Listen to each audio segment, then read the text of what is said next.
Good afternoon, and welcome to the Wednesday afternoon conference call with Trusts Unlimited. This is Jim George speaking. I'm the non-attorney spokesman and facilitator for Trusts Unlimited.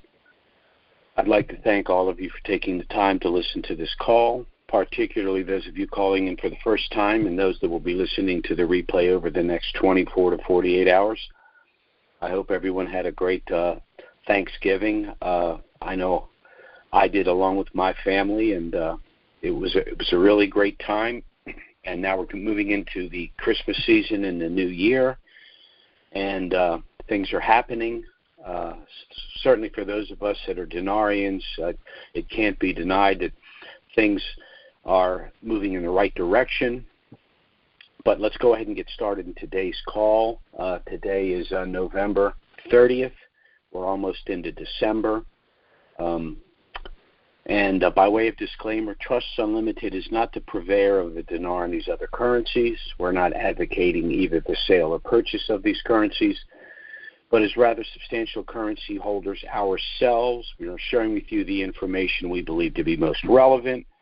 Of course, most important issue would be the window for the potential reinstitution of the dinar in country. Now, I'm not saying that the dinar could reinstitute at any time, but I am saying that given the circumstances today, the dinar could reinstitute in country at any time, and let's talk a little bit about why that's so. Parliament has been moving forward lately, and with the public support of al-Sudani, their new prime minister, we expect the full seating of the new government on or about December 9th. The Kurdistan Regional Government is in Baghdad as we speak, discussing the implementation of Article 140 of the Iraqi Constitution. This is a very critical issue. It's been one of the stumbling blocks for proceeding. This involves the revenue sharing from the sale of petroleum, not only to the Kurdistani region, but to the Iraqi citizens. In essence, it's the nationalization of the revenue from the oil industry, and based on the way they're structured their government, that's incredibly important. Sudani is also pushing Parliament for presentation of the budget early December, hopefully the first week of December, with passage of the budget by mid-January of next year. Now, implementation of Article 140, which is in essence the hydrocarbon law, along with the change in the exchange rate, which is basically the monetary reform, would for the first time in literally decades, the Iraqi citizen will enjoy full purchasing power of their currency, and that's critical. But 140 does something else. Again, 140, which is in essence the hydrocarbon law, will lead to, in my opinion, full Article 8 compliance with the IMF. That is what's going to be required in order for the dinar to go onto the Forex and to revalue, at least to be floated on the Forex and to revalue globally. So this is what we want to see. And it starts, of course, with the reinstitution of the currency in country. Now, having said all of that, there are still those that say that the Iraqi dinar cannot revalue anytime soon for a number of reasons, three essentially. Before I get into that, I will mention from my experience with the reinstitution of the Kuwaiti dinar in the early 90s, within days of the reinstitution of the Kuwaiti dinar, there were people within the country that theoretically were in a position to know and to control what happened. That were saying that the reinstitution of the Kuwaiti dinar could take as long as a year. Of course, 72 hours later, it reinstituted. So there are a number of reasons that I've discussed in the past why no one's going to give us a firm date and a rate for the reinstitution of the dinar. But let me touch on the reasons that some individuals say the dinar cannot revalue anytime soon. The first is the money supply argument. The argument, very simply put, and it's legitimate on its face, is that there's just too much dinar floating around out there. Well, that would be true if the provisional 3-0 dinar was going to be recognized at the reinstituted rate. That's simply not going to be the case. In country, the 3-0 dinar literally won't exist because the 3 zeros will not be acknowledged. So, for example, an individual, an Iraqi national, walking into a bank with a 10 or 25,000 dinar note, provisional dinar note, would in essence be holding a 10 or 25 dinar note. Then there's the currency outside of the country held by other Western central banks, hedge funds, other investment groups, and individuals like ourselves. When we go to the bank to do our exchange, we will get an exchanged currency rate for our currency, and that 3-0 provisional currency will then, in essence, go back to Iraq and be retired. So I don't think the money supply argument really flies. The second issue for the delay of the reinstitution is going to be economic growth. Well, the economic growth pattern in Iraq is increasing. The production of oil is increasing. They've got assistance now with the refinement of oil in country, which is important. They're instituting their import and export and customs industry and expanding it, which is very critical. I could just as easily make the argument that they need the reinstitution of their currency in order to enjoy genuine long-term economic growth. So I can turn that argument around. Now, they also continue to argue that Iraq can function very well on its reserve currency. It's got nearly $100 billion in USD. Well, it takes nearly $70 billion just to run their country. And then when you factor in the cost of the rebuilding of the infrastructure, the import and export business, having to settle through the Bank of International Settlement for international payments, that $100 billion could be absorbed rather quickly. In addition, while the U.S. dollar is strong internationally right now, I think as time goes on, we're going to see the U.S. dollar continue to weaken, if for no other reason than the Federal Reserve and people running the United States government right now seem to be in love with printing money. And, of course, the greater the money supply, the less purchasing power, the weaker the instrument becomes. So I don't think the economic growth argument is going to last for very much longer.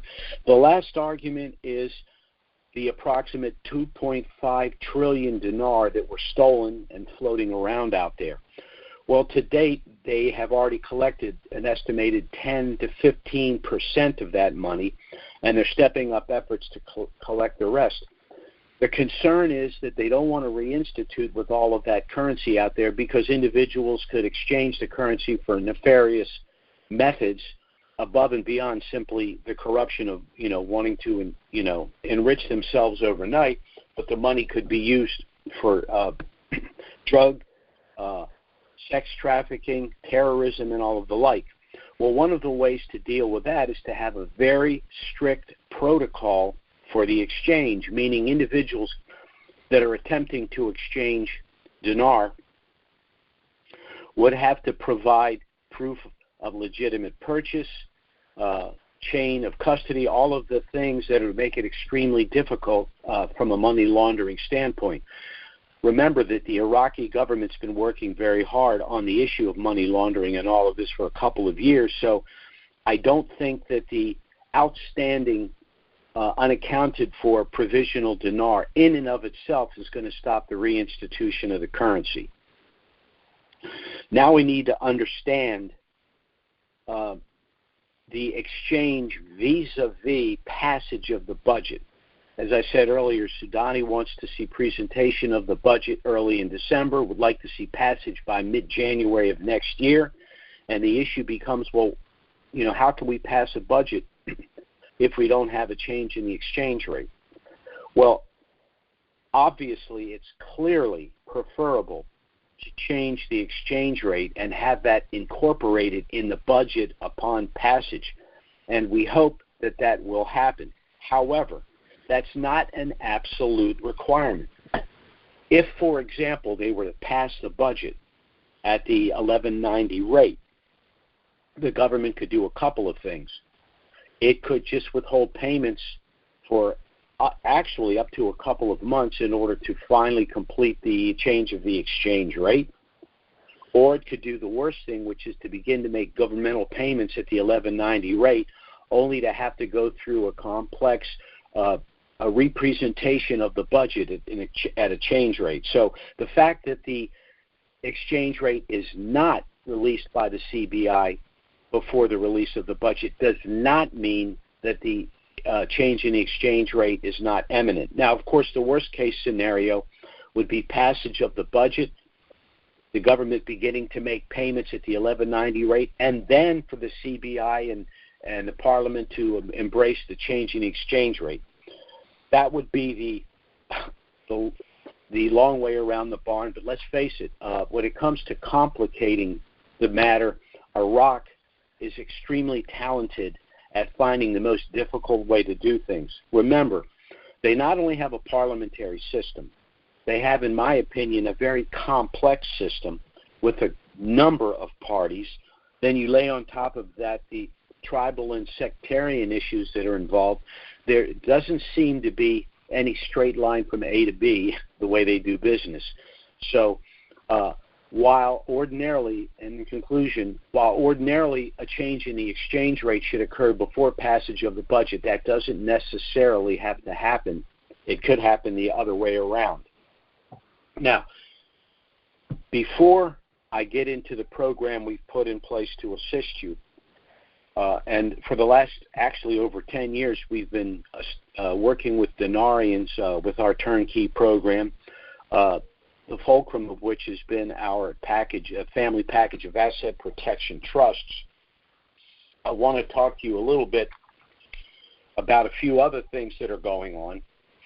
It's important to acknowledge that given the environment in the United States, and I want to take a few minutes to talk about what's going on in the United States, our Family Asset Protection Trust is not only indispensable for Dinarians, but it's going to be an indispensable tool for American citizens that are facing what I believe is going to be a real storm over the next couple of months. What I'm talking about is arguably the most destructive lame duck session in American history. In my opinion, over the next 60 days, we could see the following. We could see an attempt to stack the Supreme Court. We could see an attempt to impeach some of the conservative justices if they're unable to stack the Supreme Court. We could see an attempt to federalize our elections. We're going to see continued hostility to our electoral college system. We could see the elimination of the Senate filibuster in order to turn the Senate basically into a House. It's a pure Democrat vote without any protection for the minority. We could also see an attempt to create a quasi-federal or nationalized oil industry. Now, the oil industry has not been nationalized despite the best efforts of the left to cripple it in order to accomplish a nationalized oil industry. This is why the oil industry is such a negative thing to them, because they can't get their fingers on it, although they've done a good job. Remember, the oil industry needs to explore for the oil, drill for the oil, extract the oil, refine the oil, distribute the oil. And for all of that work and effort, they make approximately 9 cents profit per gallon of gas. The federal gas tax is 18 cents a gallon. So the federal government, which does nothing but get in the way, makes twice as much as the actual oil industry. So these are the people that we're dealing with. Support for the Federal Reserve is another issue that the lame duck session is going to embrace, and the Federal Reserve System as well. They also want to replace our system, which is basically falling apart. And remember, destruction of the middle class is the objective, and that's accomplished by putting us in a vice.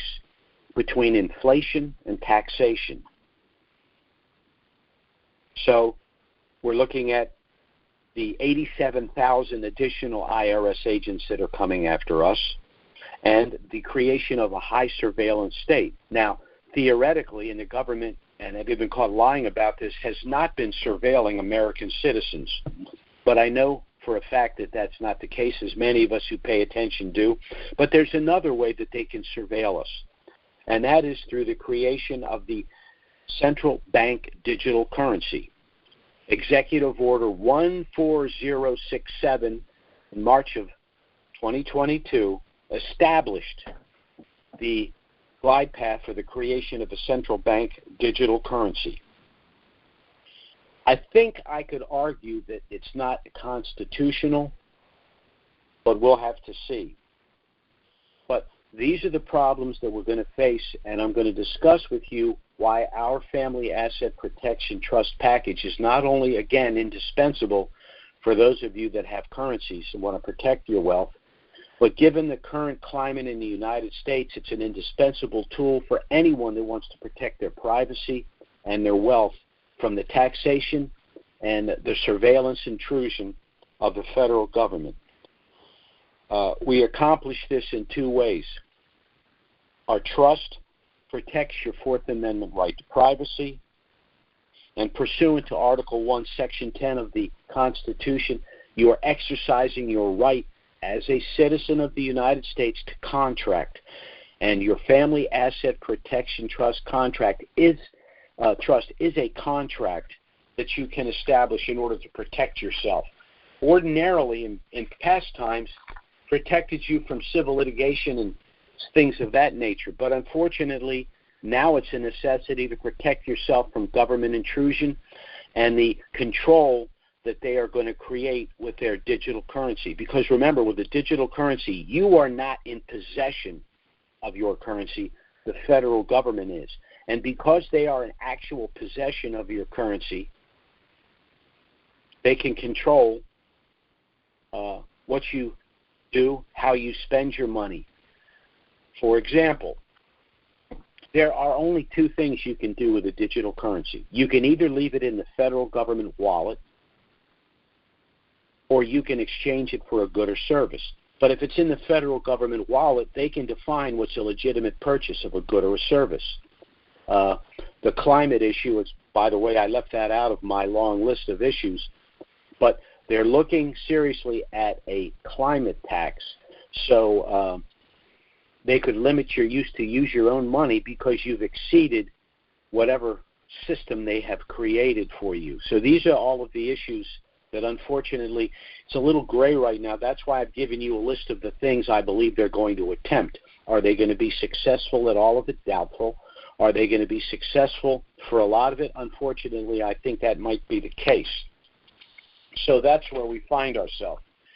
Now, that being the case, I want to talk a little bit more about the turnkey program we've put in place.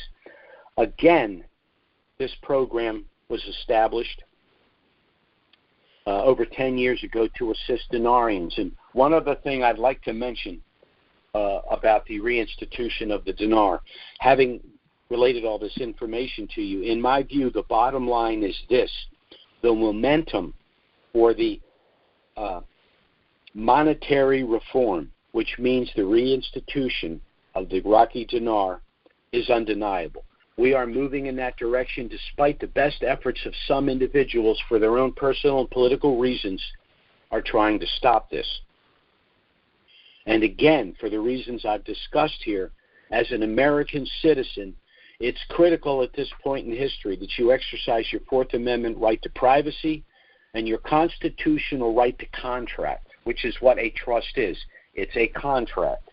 Now, I want to review with you some of the entities that individuals can create through their right to contract to protect themselves from civil litigation, protect their privacy, etc. Individuals can, for example, create LLCs and sub-S corporations. They will provide some level of asset protection, primarily by dividing business assets from personal assets.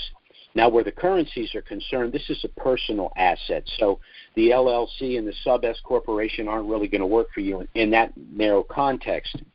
In addition, LLCs and sub-S corporations, which are statutory entities under the law, can be pierced for civil litigation if they are owned in the majority by one person or a closely held group. So the LLC and sub-S corporation aren't going to work for us, whether we're individuals with currencies or whether we're just American citizens that want to protect our privacy and our wealth. Then there is something called the renewable trust, or living or loving trust. Now, revocable trust, or the living or loving trust. Now, these are statutory trusts designed primarily to allow one's estate to avoid the cost and delay of probate and the federal estate tax. But these trusts, these revocable living or loving trusts, can provide no privacy or asset protection, so they're not going to work for you. Now, individuals can establish individual irrevocable trusts, and that certainly is going to provide more privacy and asset protection than an LLC, sub-S corporation, or revocable trust. But the problem with the irrevocable trust is that all of your assets are housed in one entity. So if anyone is successful in the litigation of any asset within that trust, that single trust, that would necessarily bring all of your other assets and net worth into that litigation as well. So that's not the optimum solution. The optimum solution is the creation of a family package of irrevocable trusts, and I'm going to explain to you in a little bit more detail from the perspective of the denarian and the American citizen why it's the superior entity to establish. Now, if you're a denarian, in addition to wanting to establish such a trust as an American citizen, you're also going to need and want to establish the trust prior to the reinstitution and revaluation of the dinar for the reasons I'm going to explain. First, by establishing this trust, you're going to preserve your privacy and your anonymity. That's because the assets within this trust are sealed, meaning that the general public will have no knowledge of your net worth or your actual possessions. In addition, while you operate as an individual under your Social Security number, the irrevocable trust will operate on a separate EIN number, so the two are not going to be associated. Now, this is important certainly if you're a denarian, but it's also important for any American citizen that has any substantial amount of wealth that they simply don't think it's anyone's business to want to audit. The second reason you'd want to establish this trust package is to avoid IRS scrutiny. If you are holding these currencies in direct title when they revalue, the IRS is probably going to spit out an audit after the revaluation. And with the magnitude of this revaluation relative to your prior year's earnings, you're probably going to be looking at a full-blown 6-year audit. Now, such an audit would be time-consuming. It would certainly be frustrating because it's come along at the time that the currencies are revalued, and there's many other much more important things you'd rather be involved in. But the cost of a 6-year audit would actually be more than the cost of our trust package. On the other hand, if you have established your trust and you've assigned your currencies to that trust, you've successfully transferred the taxable event from yourself personally to the trust. Now, this is important for a couple of reasons.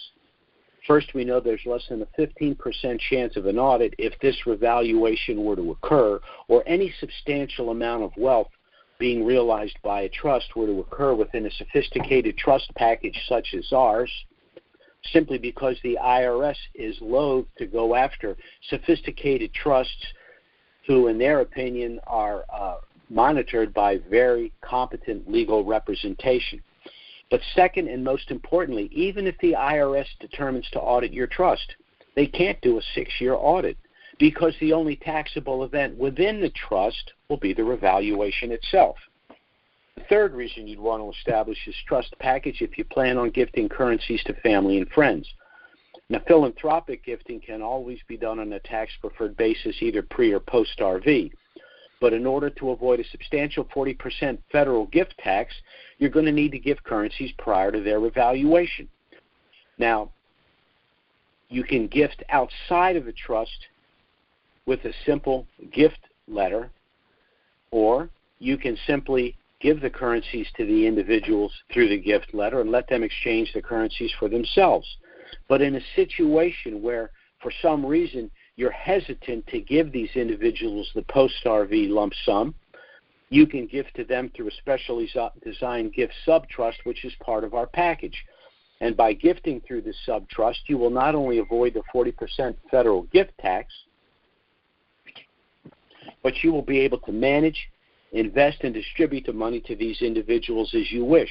Now, if you're an American citizen that's not a possessor of dinar, you can still utilize this trust to create life estates. In other words, you can give homes, cars, other property to individuals, but still control that asset. They have the use of the asset, but it's still owned by the trust and therefore under your control. The fourth reason you'd want to establish this trust, whether you're a dinarian or not, is because it's been structured in such a way as to allow your estate to bypass the cost and delay of probate and the federal estate tax. I'll give you two quick examples for the dinarian. Scenario number one, you purchase 5 million dinar for $5,000. The day after that, those currencies revalue for $25 million. The day after that, you pass away, leaving your heirs an estate of $25 million.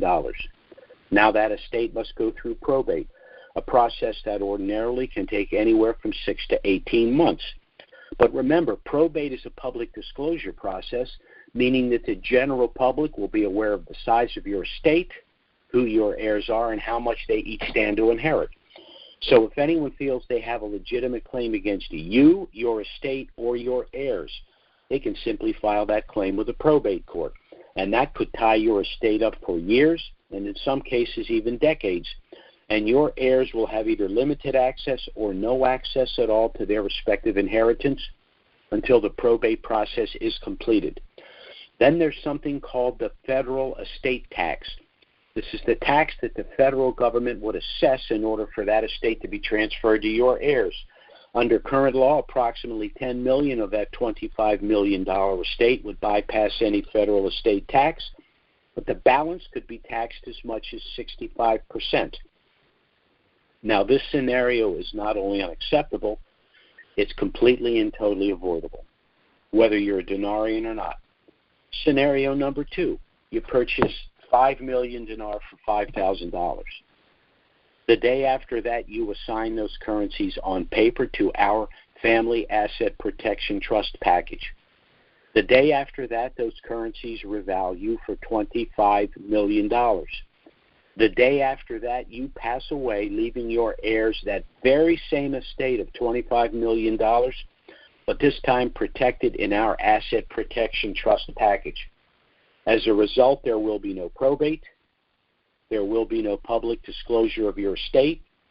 Your heirs will have immediate access to their respective inheritance, and the federal estate tax will be zero, saving your heirs as much as 55% of their inheritance. And again, this is the case whether you're a dinarian or not. The fifth reason you'd want to establish this trust package is for some very specific asset protection benefits. One pre-RV, one post-RV. Pre-RV, this trust package will allow you to circumvent the Uniform Fraudulent Transfer Act. Now, what does that mean?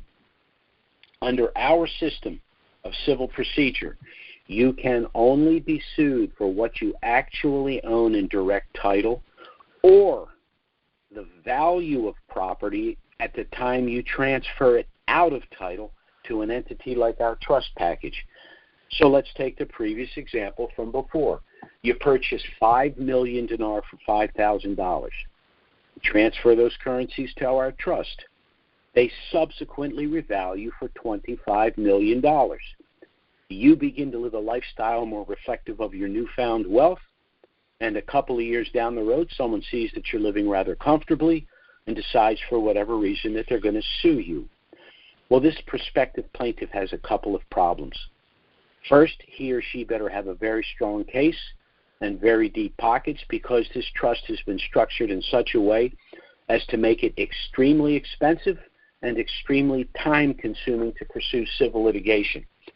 But second, and most importantly, once any prospective plaintiff learns that pursuant to the Uniform Fraudulent Transfer Act, the only thing they could ever win by way of a lawsuit would be $5,000, the value of the currencies at the time you transferred them out of title and to the trust, and none of the $25 million post-RV, there will be no lawsuit.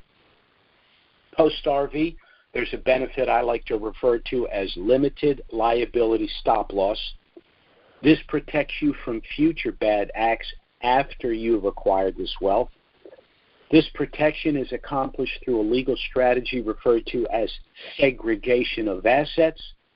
This is why we've created a package of trusts, and this is how it would work. I'll give you an example.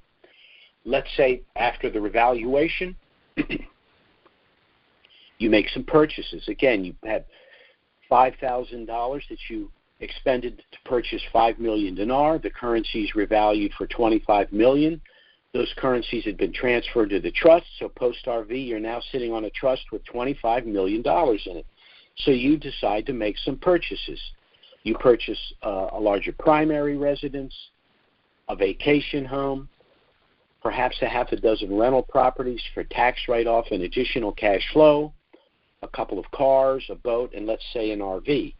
But as you purchase these items, you place each of them in their own separate subtrust to be managed by your master trust. That is how you will fund your family asset protection trust package. Now, how does this protect you from future bad acts? Well, I'll give you an example. Let's say one day you're driving one of your new cars. You have an accident. The accident is clearly your fault, and tragically someone is seriously injured or even killed. Well, the family of the victim is going to want to sue you. But remember, civil suits are about monetary awards, and you don't legally own anything. So the plaintiff would be left to sue the owner of the car that you were driving. Well, who owns that car? One of your subtrusts, which you are merely the beneficiary. And what's in that subtrust? Only that one car and the car insurance policy. In that scenario, the car insurance carrier will negotiate an out-of-court settlement with the victim's family. You will not be involved in those rather unpleasant negotiations. The car insurance carrier will, of course, repair or replace your car, making you whole. And this is the important part. All of your other assets and net worth are safely protected in the other subtrusts. Why? Because under the law, those separate subtrusts are separate legal entities or persons having nothing whatsoever to do with the accident in question. So your package of trusts work very much the way a commercial barge would work, where all of the valuable cargo is stored in a series of small compartments. Why? In the event that any compartment is ever breached, the only potential loss would be the cargo in that one compartment. The cargo in the other compartments is safe and secure due to the firewalls, and the barge will never sink. Now, all of these benefits are lost to you if you do not establish as a denari in your trust prior to their revaluation of these currencies.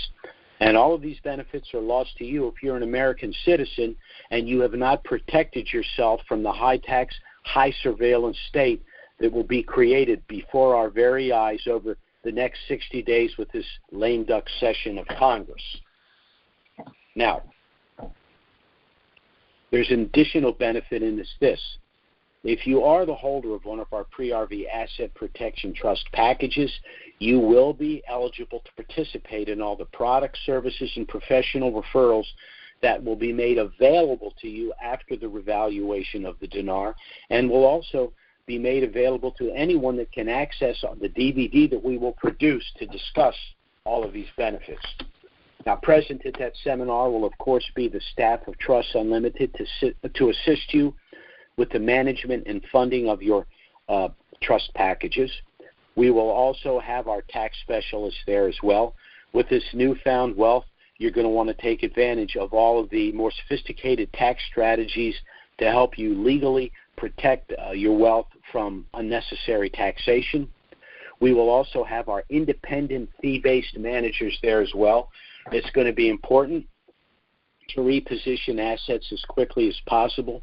We know that we are unfortunately approaching a recession, actually a situation, in my opinion, of stagflation, which is high inflation and slow growth. And so you're going to want to reposition assets to avoid the inherent losses that such an environment would create, and our asset managers can assist you with that. Now, our trust package is initially a package of 10 trusts that will consist of one master trust that will hold your assigned currencies pre-RV. It will hold financial assets like bank and investment accounts post-RV, and is empowered to manage the sub-trusts. This package will contain one optional gift sub-trust if you plan on gifting currencies to family and friends prior to the revaluation to avoid a gift tax and to control the post-RV proceeds. That gift trust can be converted to a standard sub-trust at any time, and then 8 additional standard sub-trusts to hold financial assets like homes, cars, boats, etc. Now, this trust package was the simplification of a rather sophisticated trust package that we've utilized in the past for our more affluent clients, a package that had an initial cost of anywhere from $6,000 to $10,000. But when we decided to work with Dinarians many years ago, we knew that price tag would be unaffordable for too many. So we simplified the package, and in so doing, we've been able to mass market the trust and reduce the cost to $3,000. Now, there are several ways you can pay for that. You can pay us up front, in which case we'll discount the price further to $2,500, saving you an additional $500. If that's not possible, we even have a deferred payment arrangement. You'd make an initial payment of $525, which sum would offset our out-of-pocket costs just to produce and deliver your trust package to you. The balance of the $3,000 would then be paid in $100 monthly installments. We will charge no interest. The only proviso is once the dinar revalues globally, any unpaid balance would need to be paid within 30 days. So with a deferred approach, anyone that has currencies and understands the need for establishing the trust pre-RV should be in a position to afford to do so. One other suggestion, we do accept credit cards. Pay us up front with a credit card. Not only will you get the $500 discount, but the minimum payment on your card would be substantially less than the $100 a month you'd be paying us under our deferred payment arrangement. But we will work with you in whatever method works best for you.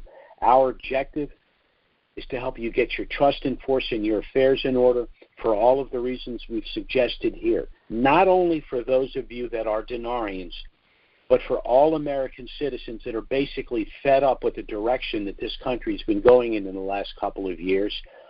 We don't want to see the inflation. We don't want to see the high taxes. We don't want the intrusion. We don't want the control of the central digital currency. And when you create a trust, and after the revaluation, we'll be discussing this in much more detail, there are ways you can operate outside the Federal Reserve System. And that, of course, is going to be very important for all Americans, whether you've acquired your wealth through dinar or whether you've acquired your wealth through inheritance, through good luck, through hard work. But however you've acquired what you've got, it's yours, and you should do everything you can within your power legally to protect and preserve it. Now, we are going to go to a Q&A in just a moment, but before we do, and again for the benefit of our newer callers, I want to tell you a little bit about Trusts Unlimited and why you should at the very least contact us to get our initial no-obligation package.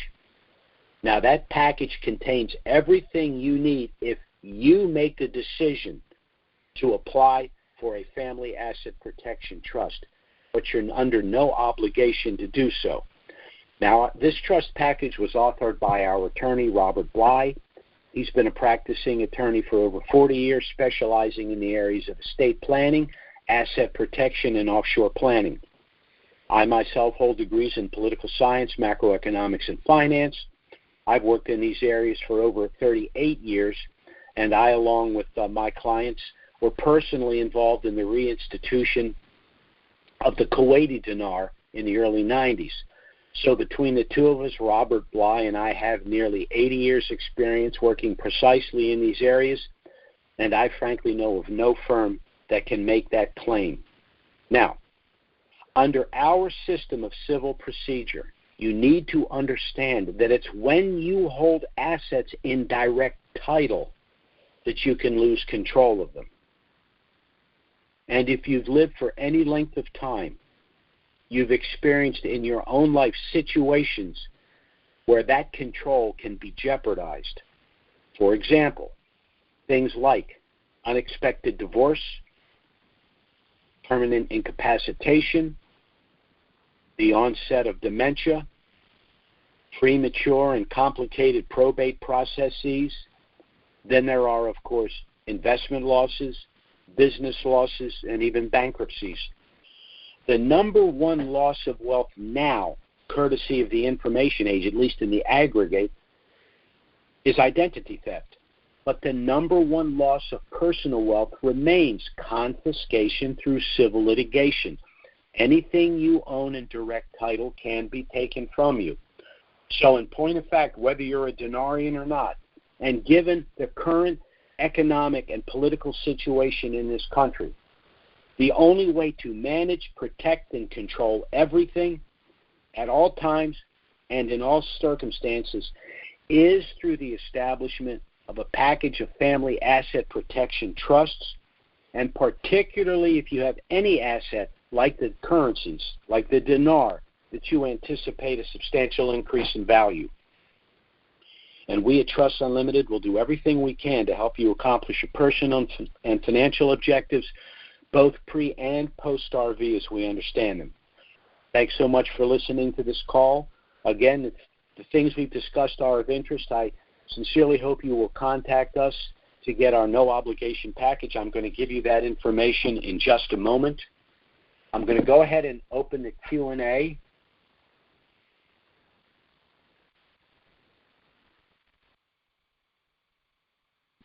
And while I'm waiting for any potential questions, I'd like to give you our contact information. You can go to our website, which is trusts with an S, unlimitedllc.com. Our email address is trusts with an S, unlimitedllc@gmail.com.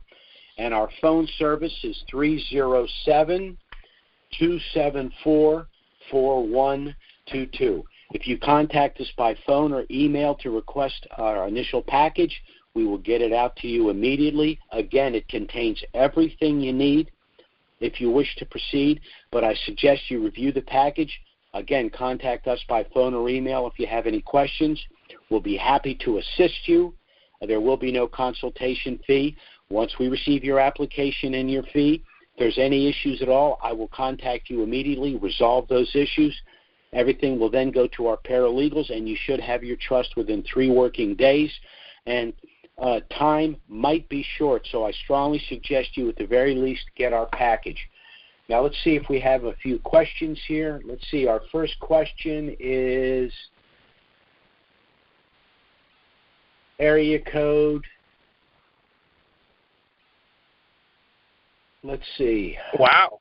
Hey, Jim. Who am I talking to? Les, how you doing? How you doing, my friend? I'm doing all right. I still can't figure out this new phone system here. It's just odd. So I wasn't sure who got through, but I'm glad you got through. I'm glad I spoke up. Yeah, I'm glad I spoke up because you were about to cut me off.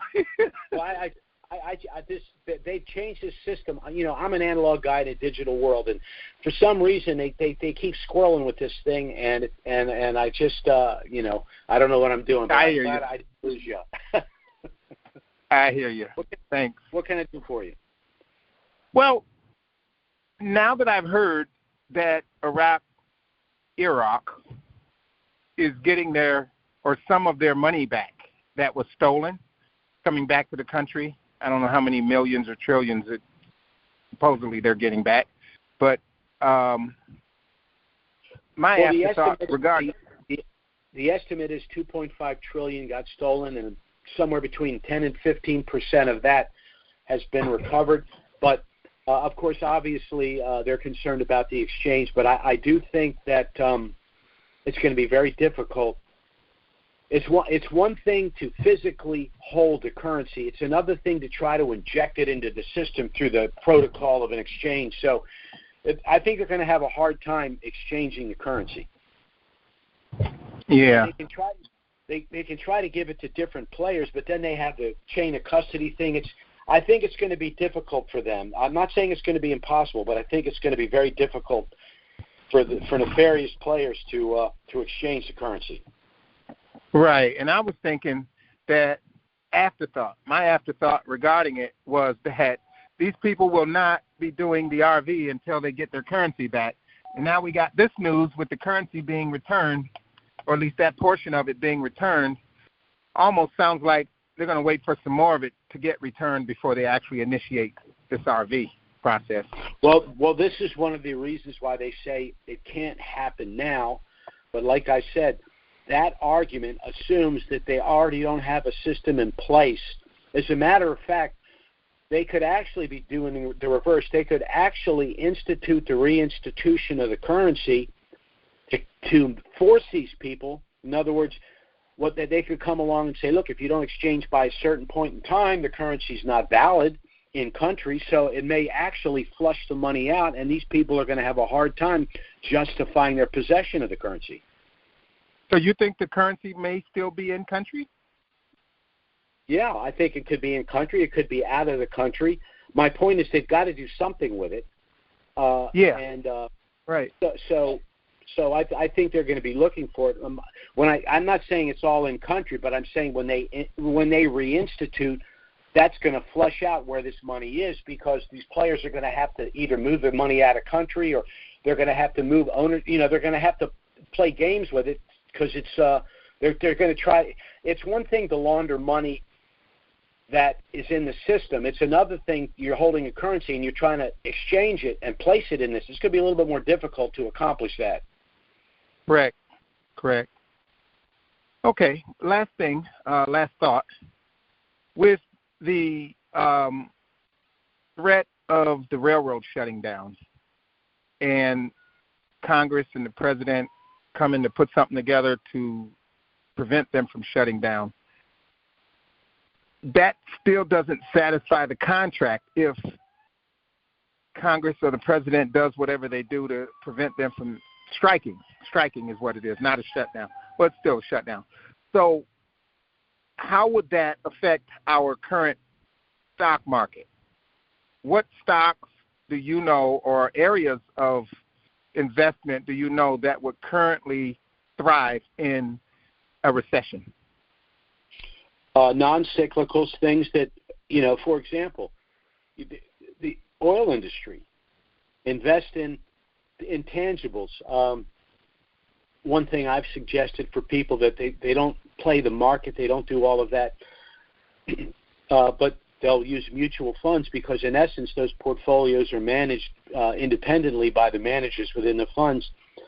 Right. Fidelity Sectors funds, there are different sectors in the economy, and they have one that's just gold and silver mining shares. So I would invest in things that when the economy goes into recession and interest rates go up, that means that stocks, bonds, physical financial assets decline, but tangible assets increase. So just invest in tangible assets: gold, silver, platinum, copper, real estate.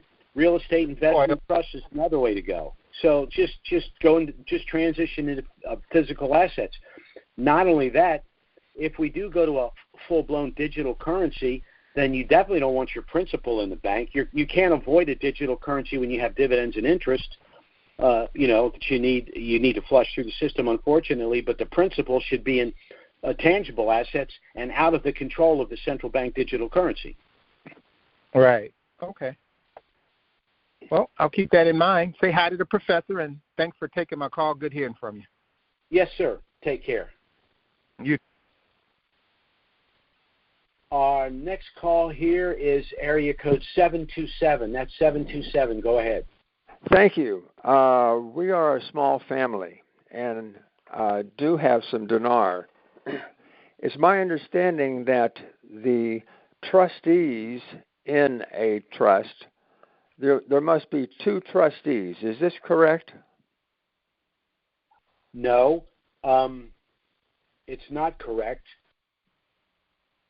All right. Let me continue with my thought, and I want you to expand upon that. Okay.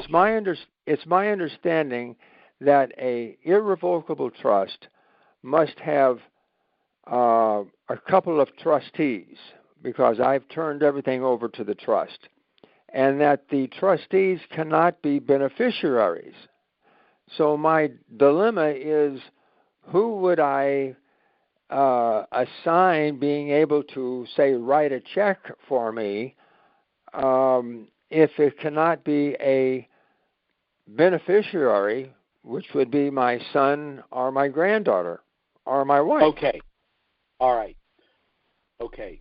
First of all, when discussing the irrevocable trust, there are essentially two types. One is an institutional trust. The other is a self-settled trust. In an institutional trust, that's when you go to a bank or a brokerage firm or a trust company, you utilize their specific trust document, and they are the trustee. The bank. The bank or the brokerage firm or the trust company. That's an institutional trust. That's where you, as the beneficiary of the trust, have very limited powers. I don't want that. I know. And most people think that all irrevocable trusts are that way. The second is what our trust is. It's a self-settled trust. That's why I referred earlier to the Fourth Amendment right to privacy and your right to contract. The self-settled trust is a contract. You've established a trust contract. You are the settlor. You created the contract. And because you created the contract, you established the terms of the contract, you named the trustees you wish. You can replace the trustees at any time, and in our case, the trustee can be a successor beneficiary. They can inherit what's in the trust. Most of our clients... Would you repeat that?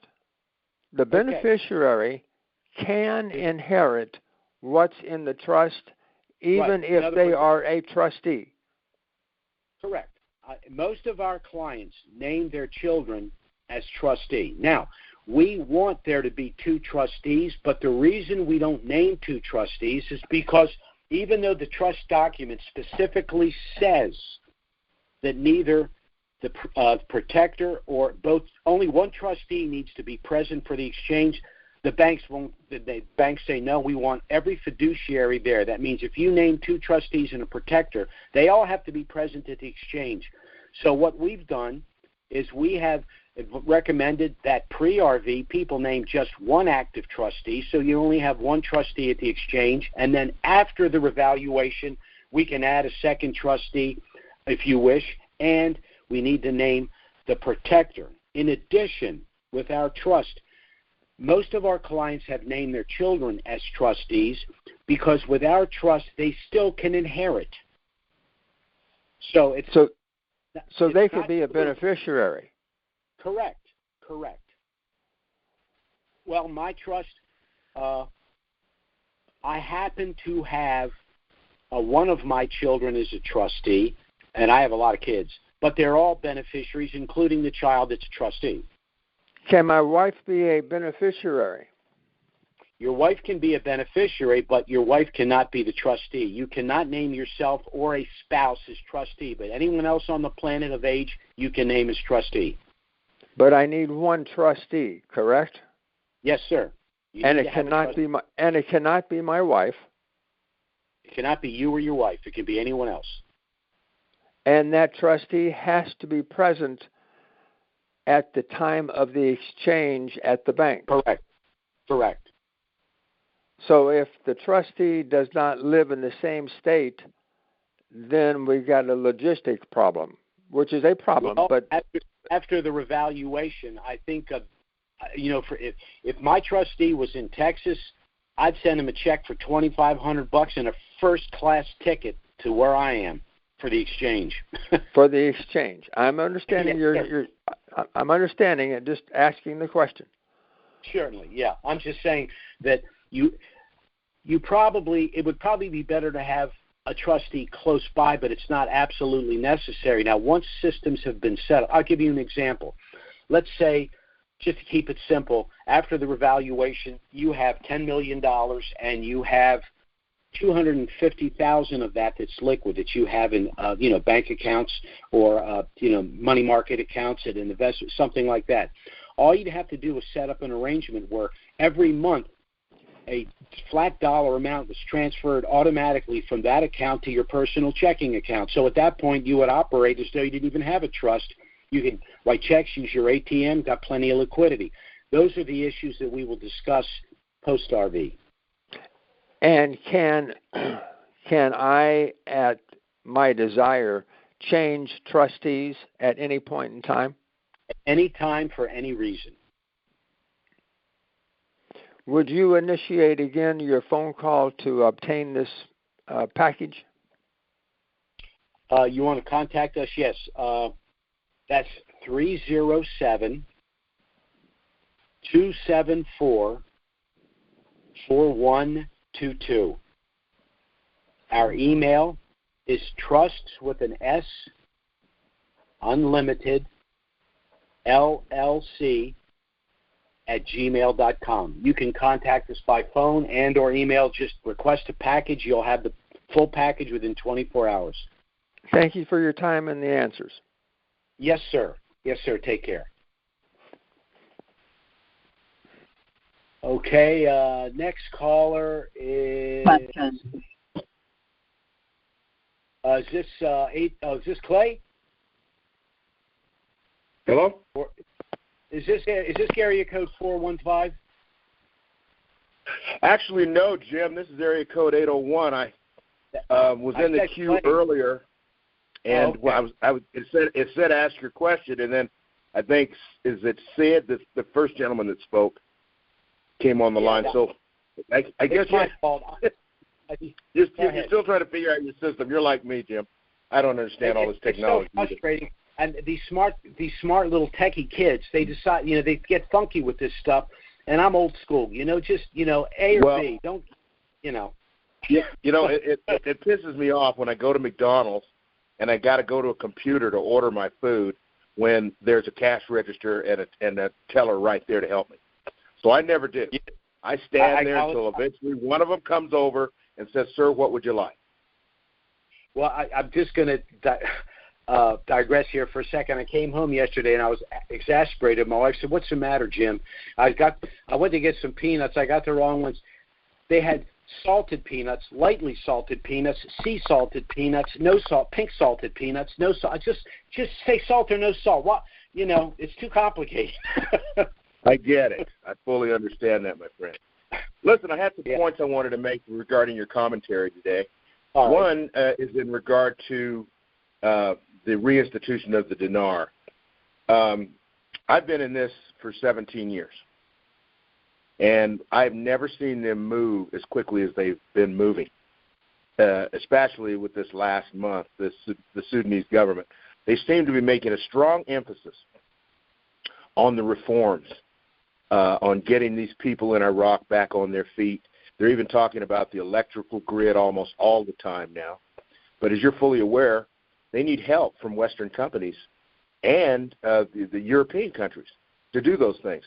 I think China has made a deal with them regarding their assistance to rebuild schools by the sale of oil, because I think that's what China's doing, unless they've made a deal with Putin. But other than that, they're moving at breakneck speed. And if you're also aware that early on in 2020, I think, was it 2021? I think it was 2021 when Sadr had his sit-in the green zone. People got killed because he was upset with the way things were going, and he was pretty politicized back then. Well, Sadr is huge there. He has the street on his side for the most part. And I don't think that they want a civil war in Iraq as far as they've come, especially with the IMF and the World Bank and the international trade, whatever they are. They want to see these guys push forward. So to make a long story short, there's no way they can move forward without changing the value of their currency. There's no way they can do it. Sater's given them 6 months from October to get it together. And if they don't get it together, I've read this. If they don't get it together, he's going back to the streets. He's going to start protesting, and all this crap is going to go on. So he's given them 6 months to make this happen. So I really believe that if they're going to send that budget to Parliament, they're not going to send it until they revalue or reinstate the currency. Because if they send the budget to Parliament, that budget is in 2 parts. One is an operating budget. The other is an investment budget. That investment budget has reforms in it. And they can't implement the reforms with a currency that is less than zero, that is worthless. No Western company is going to take money that's worthless and start projects in Iraq. It doesn't make sense. So no, and it doesn't make sense for Iraq to implement trade agreements and mutual banking arrangements. No one wants to put a bank in Iraq or have an Iraqi bank in their country if they're operating on basically a currency worth zero, a program rate currency. The other issue is the vast majority of Iraqis are not only Shia, but they're moderate Shia. They're not the radical Shia. So the coalition framework, which are Shia, were forced to place in leadership the moderate Shia, and that's the only way they're going to move forward. They're not going to move forward with the Sunni, and they're not going to move forward with the radical Shia. They needed the moderate Shia component, and that's who's in charge here, and that's why things are moving in the right direction also. Well, the other part of that is that the Sudanese was wise enough to say, you know what, we've got to incorporate all of these religious sects, the Sunnis, the Kurds, the Shiites, the moderates, the independents. We've got to give all of them a voice in the government based on their constituency. And that's what he has done. And that's why I feel like they're going to move forward. It's time to go to the bathroom or get off the pot, and I think it's time for them to do this. I really feel, Jim, this revaluation or reinstatement is going to happen in December. And the reason I say that is because they want to send that budget to Parliament as quickly as possible. And if you're not going to change the rate, or better yet, if you're going to change the rate and you're not going to tell anybody you did it and then send that budget to Parliament, one of these guys is going to figure out, hey, the rate's changed, and it's going to get leaked.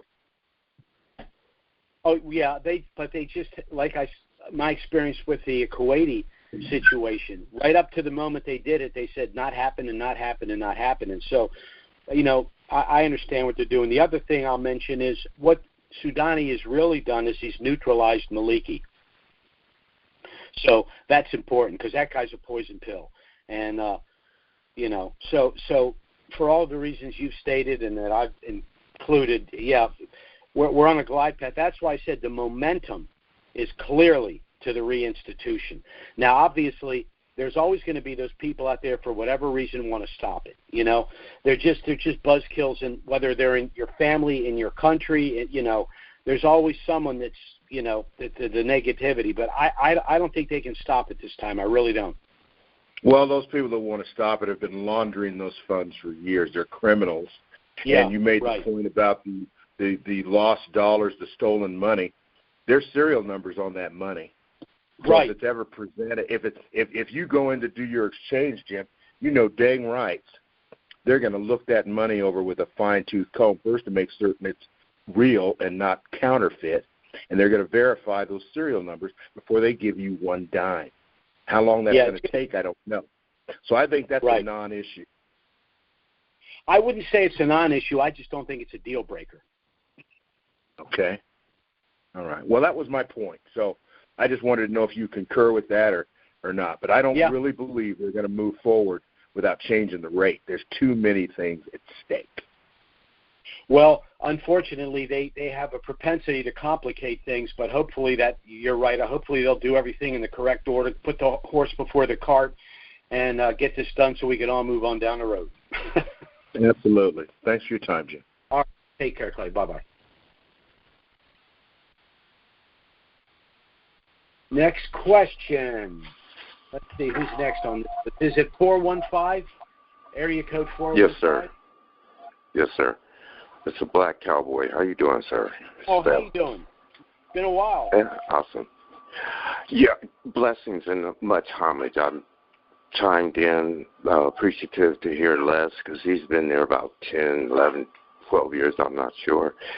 And I was honored to see he's still around. There's a few others, I can't remember them by names. I'm not good like that. But virtue, I chime in with connectivity. So, Les, yeah, you're on the right track. The other gentleman didn't call your name right. He's been around a while, too. And you, as a moderator, giving us the strength to grow. Dude, i.e., you are hot, and you're on the right track. Check this out.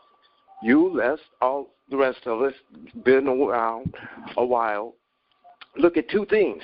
I'm just bringing only that connectivity of brightness. Thrivers, as Les spoke. Not thriving, not surviving. So you're in the front seat with education. You guys are on the right track. The confirmations to the revaluations in currencies established and through notification. I mean, nobody picked up on this. They want to introduce a 20,000 note. Well, hey, check it out. They ain't saying no, it ain't happening. It's approved. But that if you look in the compensations, that qualifies Iraq to have a $10 bill, a $20 bill, a $50, a $25, and a $50 bill, which is the 50,000. Because that's where you were saying, take off the 3 zeros, those are those notes. These notes which were digital, let me education us into development. The new notes, the 1,000, the 500s, the 250s, and the 50s, but those were put out of order.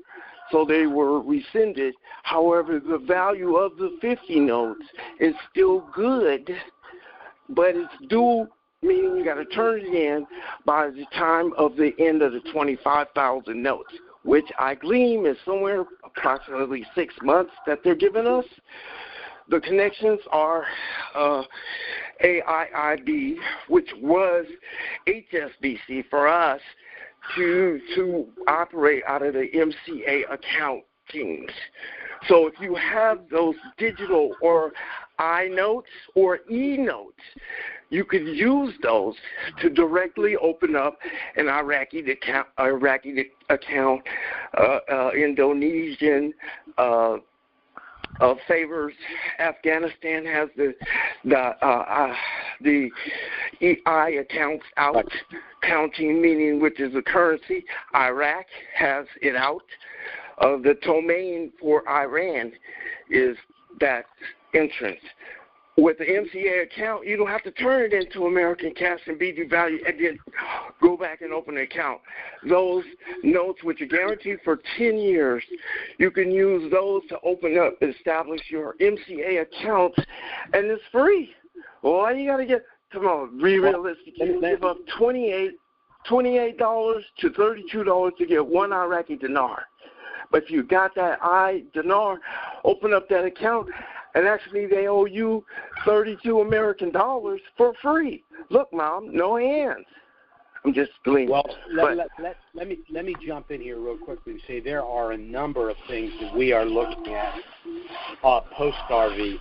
With regard to the 20,000 note, the issuance of the 20,000 dinar note sort of on the back burner right now, but even if it's going to be issued, some of the higher notes, they're probably going to be bank-to-bank notes. So it doesn't necessarily, have anything to do with, people on the street. But, it does, because that'll be a $20 note in Iraqi dinar. So that $20,000, equivalently, they add, instead of the 10, the 20, the 25, they also add the 20 of the series. I understand what you're saying. That's the confirmation that the RV is going to happen. Right. My only point I'm trying to make is the people that were arguing that it was going to be a legit 20,000 note, I said, even if that's true, it's going to be a bank-to-bank note. People, when the currency revalues, they're not $20,000 note. Agreed. Listen, you're breaking up. I don't know where you are, but you're kind of breaking up. Sorry about that. I'm hearing background noise, too. It's not me. Yeah.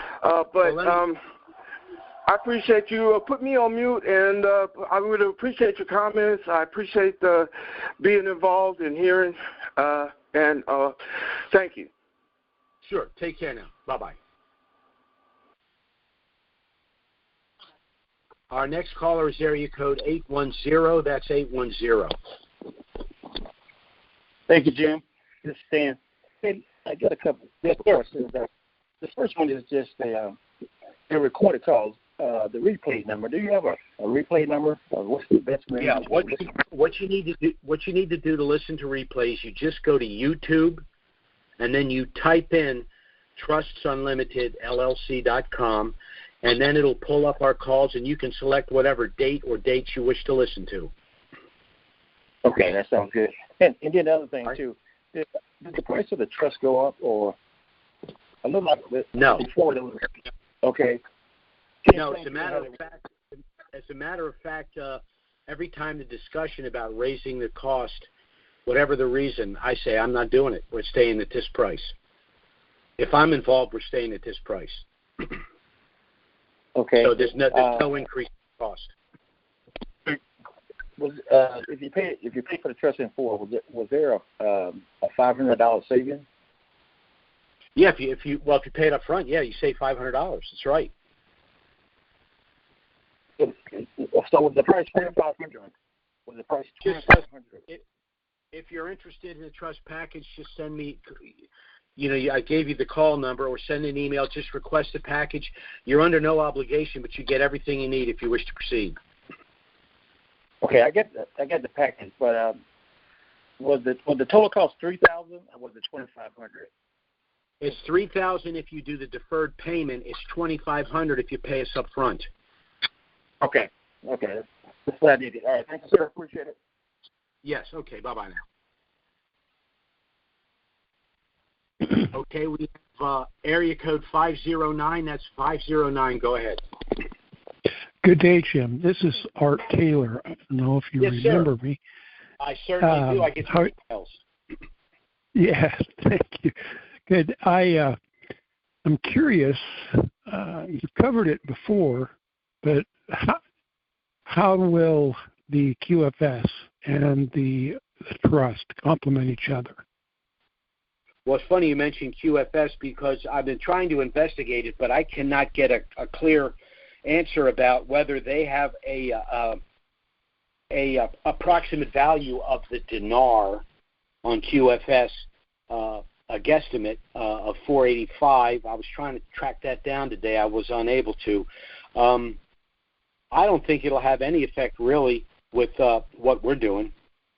I don't think that it has a direct effect on the reinstitution of the currency or any effect on how we subsequently invest the post-RV proceeds. So when you go to exchange or redeem the QFS, that the trust will become part and parcel with the QFS account? Well, what's going to happen from our end is you're going to go to the bank, you're going to negotiate your exchange. The USD from that negotiation will then go directly into the master trust bank account that will be established that day at that bank using your EIN number. Now, to the extent beyond that QFS is involved, is going to be no different than, any other entity that creates bank accounts, whether it's LLC, sub-S corporations, limited family partnerships, standard corporations or revocable or irrevocable trusts, all of them will operate the same once they're in the system. Our issue is, given the central bank digital currency, we don't want the principal in the bank. We want to try to move the money into areas that may spin off income that we need, but not have that principal in their system and under their control. All right, okay. Also, I just drew a blank, sorry. Okay. But one thing, you may some-timers. One thing you may recall, I have my wife and I have a account or a trust with another company. I helped my sister get a trust with you folks, and that we've discussed. You've redeemed yourself. Yes, very much so. But our impetus is to change from the existing trust to your trust because it has greater viability and it's more gives you greater options. Now, if you decide not to have, because of situations, not to have the conference at Walt Disney World, how will that be able to facilitate there will be being able to change over? There will be a conference. If you're going to change over to this trust, I strongly suggest you do it before the revaluation. But if there's going to be a conference, it may not be in person in Disney, but if necessary, worst case scenario, we will do a DVD in office to cover everything. We'll put the DVD on in email for everybody. Then we'll put on that when we're going to have conference calls to have Q&As about what's in the DVD. Oh, okay. Okay, because right now things are such that I wouldn't presume that it would be a difficult transition to transfer. Well, let me ask you this. Like I say, my sister has a trust. There's certain benefits to our trust that would be lost if you set it up post-RV, that's all. Okay. And you could, if you have other assets in the trust, then there could be some taxation transferring assets from one trust to another, and that's a state issue, especially where real estate's concerned. So,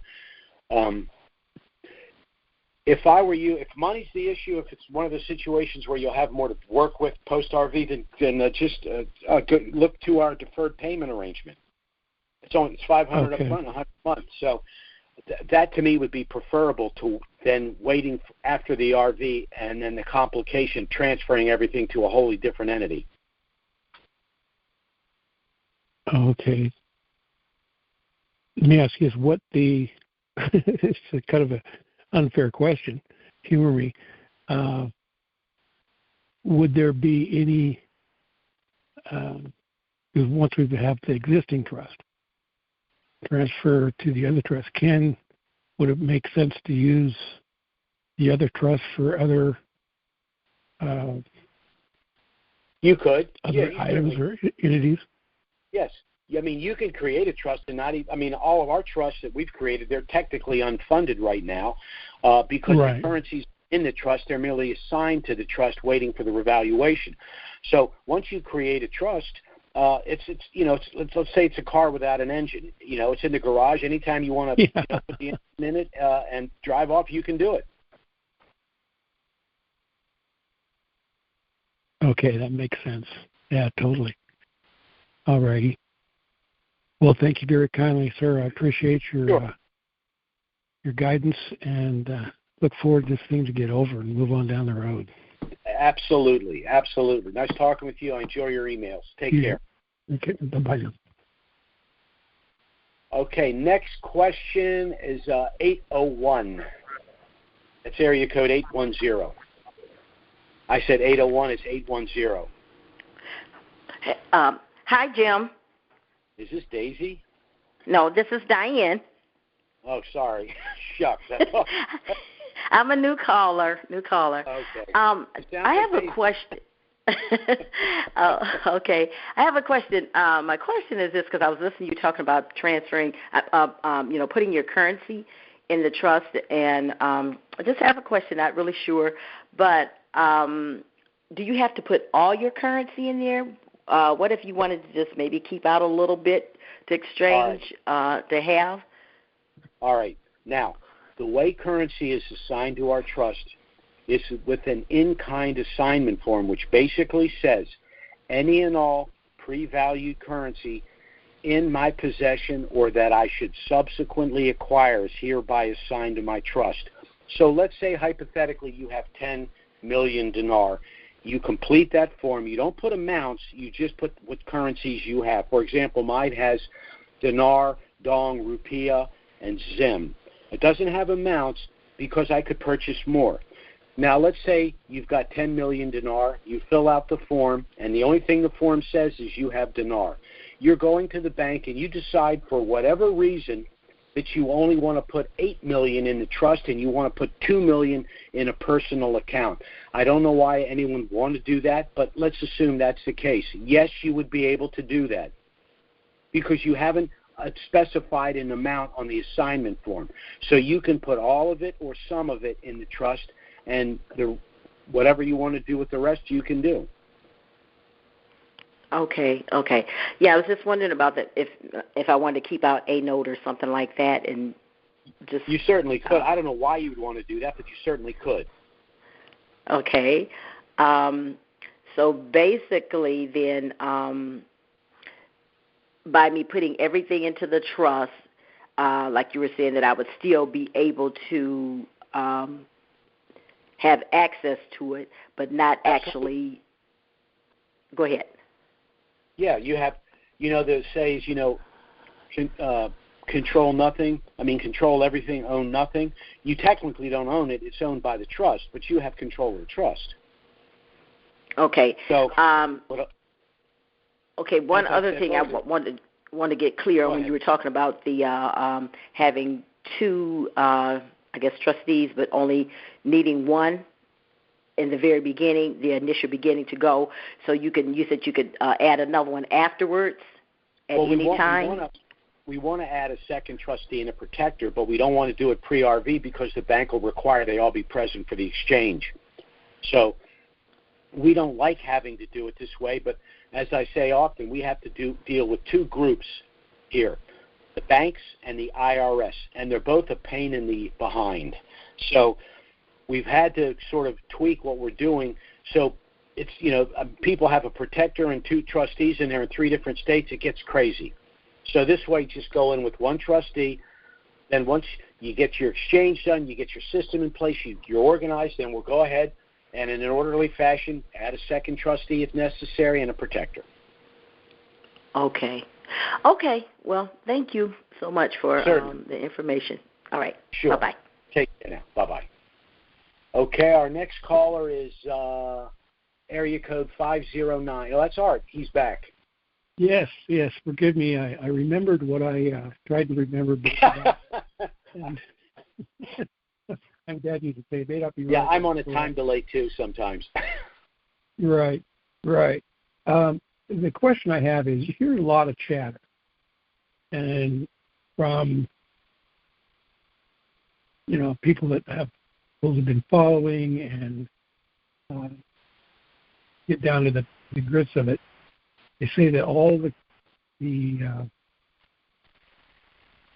different currencies will be required to be in different accounts.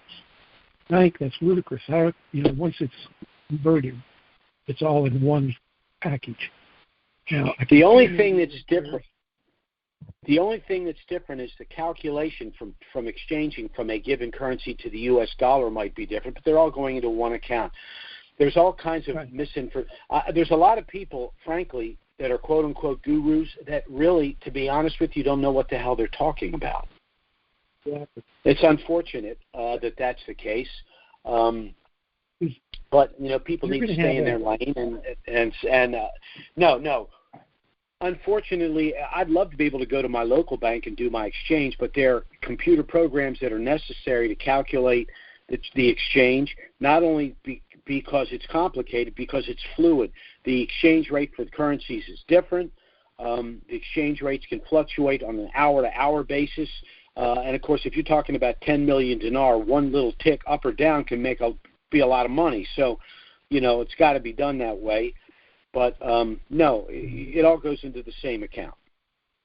Well, I can see, even if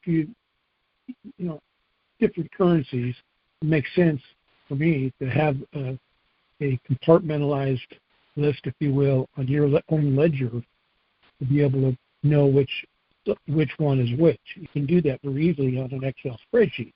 Well, I mean, if you want to set up separate accounts, you certainly can. My argument is that you're not required to do that. Right, and that makes sense to you. Like you're saying, these gurus out there are talking through their different contacts. Well, now, they can provide some good information, but when they get into trust, estate planning, banking, they talk about all the CDRs and all of this stuff. The presumption is you're leaving your money in the bank. Oh, no, why? Why would you leave your money in the bank? I mean, but of course, that's just my personal opinion. I personally don't like banks at all. I only go to a bank because I have to. They're there for liquidity and convenience. That's it. They're not there to invest my money, to give me tax advice. Certainly don't want to use any of their other products or advisors. They come in dead last when it comes to asset management perennially. So, the average guy could do better himself with a computer. Okay. Digressing back to what you were talking about before, once we would initiate and form the second trust under you folks, would there be hypothetically a makes sense sort of to be able to put one set of currencies in one trust and then say like the ZIM in your trust? No, makes no sense at all. You set up separate accounts if you want, but it's like saying, well, our family's going on vacation. Should we all go in one car even though we fit in it, or should we all each take one car? Right. Just what you want is the best trust product you can find. Utilize that. Now, you will create other trusts for other things. If you're setting up nonprofits, offshore entities, philanthropic organizations, then you set up a separate trust in that. But when you're setting up your family asset protection trust, that's especially our product, it should be more than sufficient for anything an individual will do within the family. Right. It comes with 10 trusts total. So you're right. And you can. I don't often say it, but you can add as many as you want. For example, suppose we have someone that has a lot of rental properties. He needs 15 sub-trusts. Okay, we'll create 15. Right. Right. There you go again. Okay. Sure. Take care now. Okay, Art was our last questioner for today. Again, I'd like to thank all of you for listening to the call. If the things we've discussed are important, I strongly suggest you contact us to get our initial no-obligation package. I've given you our contact information. You should review the package in its entirety. Contact us if you have any questions. We'll be happy to assist you in every way. There will be no consultation fee, but the decision to proceed is entirely yours. Our next call is scheduled for next Wednesday. Certainly, if something of a dramatic nature were to happen between now and then, we'll try to get out an emergency conference call and schedule, emergency email and schedule an emergency conference call. Thanks so much for listening, everyone, and have a great week. Bye-bye.